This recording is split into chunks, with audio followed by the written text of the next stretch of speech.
Welcome to my world history notes, where I read from the book that I wrote to teach homeschoolers world history. A Bible believer looks at world history.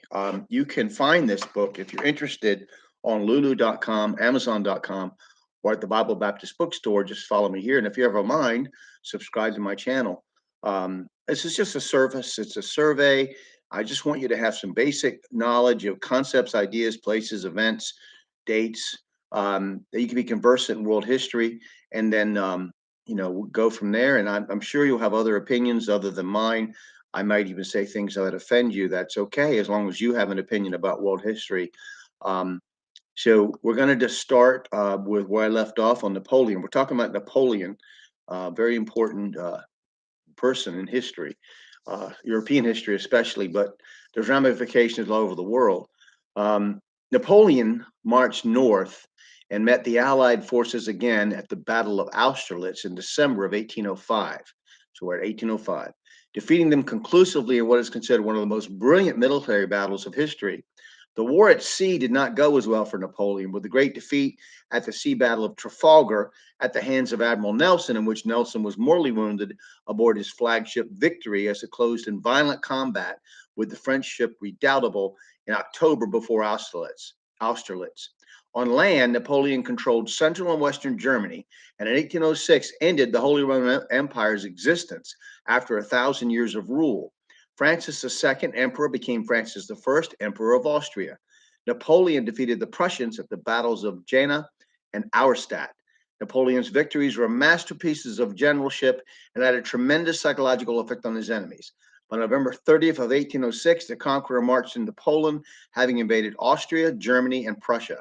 Napoleon had several great generals rise to prominence under his command, among these being Ney, Ny, and Murat. The result of the Polish campaigns was a truce with Russia, and Napoleon becoming the virtual ruler of all Western and Central Europe by 1807.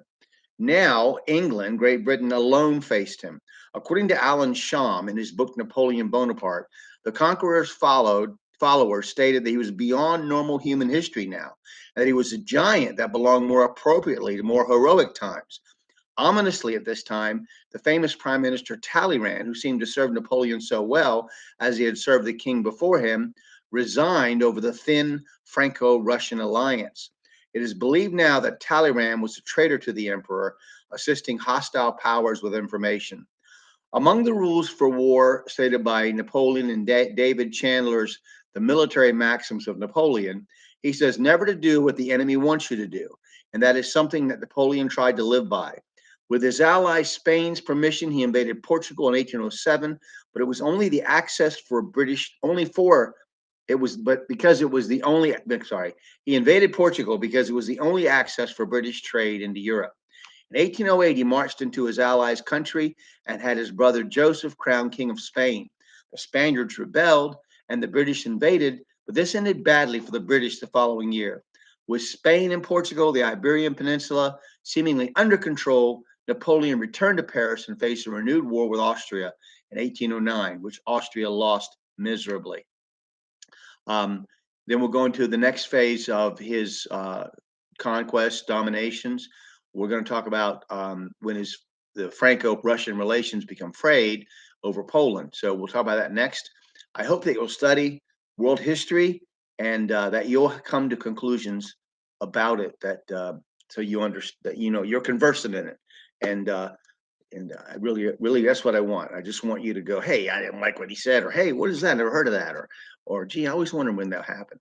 So, in any event, thank you for watching. Look forward to talking to you again.